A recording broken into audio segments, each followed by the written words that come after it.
आइए शुरू करते हैं। फिर से एक छोटी सी एक्सरसाइज है, प्रीपोजिशन से रिलेटेड है और काफ़ी इम्पोर्टेंट प्रीपोजिशन इसमें भी है। तो देखिए, पहला जो सेंटेंस है वो आपका है, हिज फादर डील्स और शुगर लिखा है।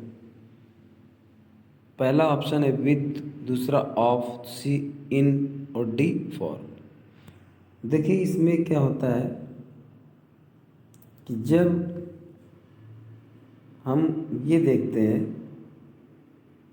कि डील्स दो होते हैं, जैसे डील्स हो गया और डील्स इन हो गया, और एक होता है डील्स विद।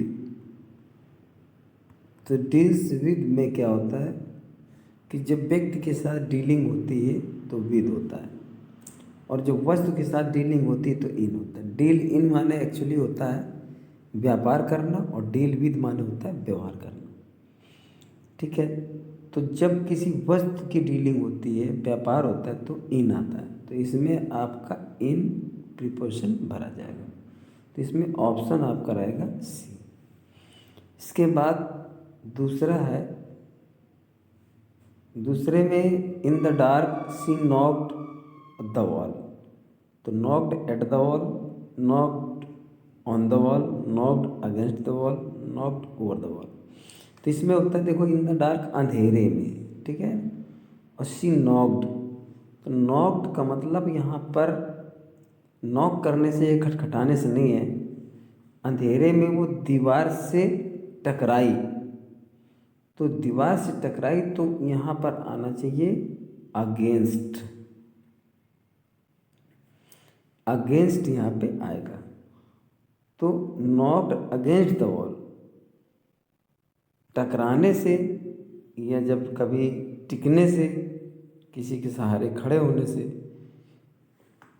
अर्थ जब लिया जाता है तो अगेंस्ट आता है। तो यहाँ पर ऑप्शन रहेगा, यहाँ पर भी सी रहेगा। इसके बाद देखते हैं 3 नंबर है, मुकेश वॉज एग्जेम्प्टेड। अब यहाँ पर कुछ शब्द से रिलेटेड प्रीपोजिशन जरूर लिया जाता है। तो जो एग्जेम्प्टेड लिखा है, एग्जेम्प्टेड, एग्जेम्प्टेड में क्या होता है, फ्रॉम प्रीपोजिशन का प्रयोग किया जाता है, फ्रॉम। और एग्जेम्प्टेड माने होता है मुक्त। क्या होता है, मुक्त होता है। तो मुक्त का मतलब होता है फ्री, और फ्री के साथ क्या आता है, फ्रॉम। तो Mukesh was is exempted from the payment of the tax. Mukesh को टैक्स के पेमेंट से मुक्त कर दिया गया। तो यहाँ पर ऑप्शन रहेगा बी। तो यहाँ पर बी ऑप्शन आएगा और फ्रॉम भरा जाएगा। फिर है चौथा, ही टर्नेड माई रिक्वेस्ट। तो टर्न आउट बाहर निकाल देना होता है। टर्नेड ऑफ का कोई इस प्रकार स्पेशल सेंस नहीं होता, टर्न ऑन अलग चीज़ है। और टर्न डाउन, जो टर्न डाउन माने होता है, टर्न डाउन, टर्न डाउन माने होता है ठुकरा देना, ठुकरा देना। टर्न डाउन का मतलब ठुकरा देना। तो ही टर्न डाउन माई रिक्वेस्ट, उसने मेरी प्रार्थना ठुकरा दी, यानी उसने मेरी रिक्वेस्ट ठुकरा दी। तो यहाँ पर आएगा डी ऑप्शन। तो डी ऑप्शन यहाँ पर सही माना जाएगा। फिर है ही इज़ ब्लाइंड। जब वन आई से जब क्लियर ना हो तो वहाँ पर ऑफ का सेंस होता है। He is blind of one eye. तो यहाँ पर ऑप्शन रहेगा बी। फिर ही इज़ ब्लाइंड, जब देखिए आँख से अंधे वाली बात होती तो ऑफ आ जाता है, विद भी आ जाता है। लेकिन जब किसी कमी या दोष, अपनी गलतियों के प्रति कोई अंधा हो, तो वहाँ पर अंधा नहीं होता, वहाँ पर ये है कि अपनी गलती या कमजोरी को देख नहीं रहा। तो वहाँ पर फिर ऑप्शन 2 लिया जाता है। तो यहाँ पर रहेगा ऑप्शन ब्लाइंड 2। तो ये आपका ऑप्शन लिया जाएगा, कौन सा, ए ऑप्शन लिया जाएगा। फिर चलते हैं 7 number, your friend willingly complied. Complied जो होता है तो कंप्लाइड को ध्यान रखिएगा, हमेशा इसके साथ विद प्रीपोजिशन लिया जाता है। कंप्लाई विद का मतलब होता है पालन करना। तो your friend willingly complied with my request, तुम्हारे मित्र ने अपनी इच्छा से मेरे निवेदन या आग्रह का पालन किया। तो कंप्लाई विद का मतलब पालन करना या उसको फॉलो करना। तो यहाँ पर आपका ऑप्शन लिया जाएगा सी। तो यहाँ पर ऑप्शन सही हो जाएगा सी। फिर है 8 नंबर, आई हैव कम फिर the conclusion that he is guilty. Conclusion का मतलब निष्कर्ष होता है। तो मैं इस निष्कर्ष पर आया हूँ कि वह दोषी है। तो यहाँ पर ऑप्शन होगा 2। तो यहाँ पर डी नंबर आपका सही माना जाएगा और डी नंबर ऑप्शन क्या है 2। फिर चलते हैं 9 नंबर है, the smell is very familiar और फिर यहाँ पर ये लिखा हुआ है, ठीक है। तो यहाँ पर ध्यान रखना है कि जब कोई वस्तु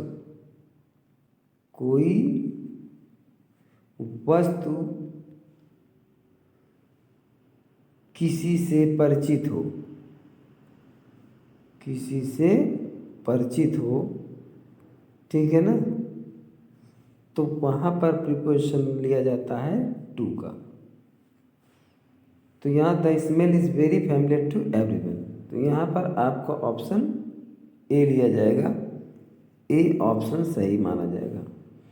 आगे और क्लियर हो जाएगा इसमें कैसे, जैसे यहाँ पर देखिए, आर यू फैमिलियर, जब कोई व्यक्ति, यहाँ पर यू एक पर्सन है, जब कोई व्यक्ति किसी वस्तु से परिचित होता है तो फिर वहाँ पर क्या लिया जाता है, वहाँ पर आपका लिया जाएगा क्या, व्यक्ति लिया जाएगा, ठीक है ना, वहाँ पर फिर व्यक्ति लिया जाएगा।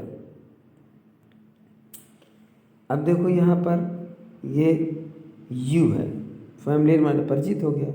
अब ये आदमी इस वस्तु से परिचित है, तो यहाँ पर भरा जाएगा विद। तो ऑप्शन यहाँ पर हो जाएगा ए। फिर चलते हैं आगे की ओर। अब यहाँ पर देखो फिर लिया गया हर फेस इज़ नॉट फैमिलियर। तो यहाँ फैमिलियर फिर आ गया, लेकिन यहाँ फेस है इसलिए फिर ऑप्शन आपका लिया जाएगा 2। तो ए में ऑप्शन हो जाएगा यानी 2 लिया जाएगा। तो हर face is not familiar to me. तो यहाँ देखिए हर फेस है इसलिए 2। पिछले वाले में जो 9 नंबर पे था वो था स्मेल, और स्मेल के साथ में था कि smell is familiar to everyone. और फिर 10वां जो था वो था आर यू फैमिलियर। तो यहाँ व्यक्ति परिचित हो रहा था, are you familiar with the computer, तो वहाँ विद आ गया था। तो ये चीज़ आपको ध्यान रखनी है, ठीक है ना। फिर है 12 नंबर, शी वाज लीनिंग। अब मैंने पहले भी कहा था कि जैसे नॉक्ड वहाँ पर था तो वैसे होता है कि ही नॉक्ड एट द डोर, लेकिन वहाँ क्या था, अंधेरे में भड़बड़ाने या टकराने से मतलब था, तो नॉक्ड अगेंस्ट आया था। और जब कभी झुकने का सेंस होता है तो शी वाज लीनिंग, यहाँ पर भी आपका अगेंस्ट आएगा। तो यहाँ ऑप्शन रहेगा सी। फिर है 13 नंबर, ये भी इम्पोर्टेंट है, अ माइजर कैन नॉट पार्ट। जब कोई आदमी, जब कोई पर्सन किसी मतलब थिंग से अलग होता है, ठीक है ना, तो विद आता है। समझ लेना ज़रा, जब कोई पर्सन किसी वस्तु से अलग होता है, पार्ट माने अलग होना होता है, तो फिर विद आता है। तो यहाँ तो रहेगा विद। जब कोई पर्सन किसी वस्तु से अलग होता है तो विद आता है। तो ऑप्शन यहाँ पर ए सही होगा, ठीक है। और आगे देखते हैं, जब कोई व्यक्ति से अलग होता है। अब यहाँ आई दिया है, यहाँ माई ब्रदर दिया है, यहाँ पर भी अलग हो रहा है तो फिर फ्रॉम आता है।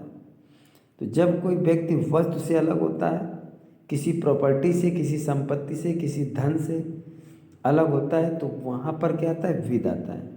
जब कोई व्यक्ति से अलग होता है तो वहाँ पर क्या आता है, वहाँ पर आता है फ्रॉम।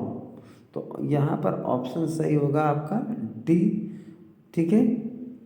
फ्रॉम चूँकि डी ऑप्शन दिया है तो यहाँ पर ऑप्शन डी भरा जाएगा, यानी फ्रॉम भरा जाएगा। तो when I parted from my brother there were tears in her eyes, in my eyes. फिर चलते हैं 15 नंबर में, सी टेक्स प्राइड। जब प्राइड होता है, ठीक, तो उसमें उसके साथ इन आता है, और जब प्राउड होता है तो उसके साथ ऑफ आता है।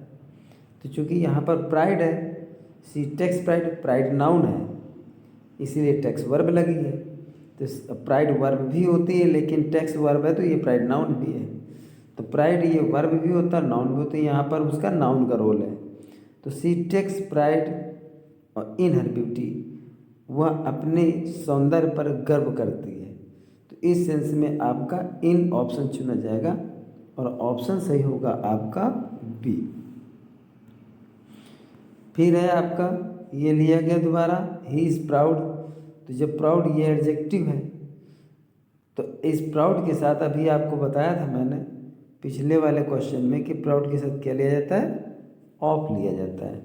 तो प्राउड ऑफ हो जाएगा यहाँ पर, तो ऑप्शन सही हो जाएगा ए। तो he is proud of his wealth, ये लिया जाएगा। यहाँ पर और कोई प्रीपोजिशन यहाँ लिखना भी नहीं। फिर चलते हैं, ये आ गया ऑब्लिगेशन, माने कर्तव्य या एहसान होता है। तो he put me under an obligation, अर्थात उसने मुझ पर एहसान कर दिया या उसने मुझ पर एहसान डाल दिया। तो इसका मतलब हो गया उसका एहसान ऊपर हो गया, मैं उसके नीचे हो गया। तो यहाँ पर इस सेंस में अंडर लिया जाता है, ऑप्शन यहाँ पर सी सही होगा। He put me under an obligation, एहसान तले दबा दिया, कहते नहीं एहसान तले दब गया मैं, इसलिए इसमें अंडर का सेंस होता है। तो यहाँ पर ऑप्शन आपका सी सही है। फिर आपका ही सेड, पिछले वीडियो में मैंने कहा था कि जब शेड दिया हो तो वहाँ पर इन भरा जाना चाहिए। He said in the shade of the tree, under तब होगा जब शेड नहीं होगा। He said under the tree, लेकिन he said in the shade of the tree. तो यहाँ पर ऑप्शन आपका सही है डी, और डी ऑप्शन आपको भरना है। इसके बाद है ही वॉज फॉलन, और फिर बैड हैबिट्स है, इन दिया, इनटू दिया, ऑन दिया, ओवर दिया। तो यहाँ पर ऑप्शन आपका माना जाएगा B, he was fallen into bad habits, ये यहाँ पर सही हो जाएगा। ठीक है ना। तो इस प्रकार से यहाँ ही was fallen into bad habits, ये माना जाएगा यहाँ पर। ठीक है। इसके बाद क्या है,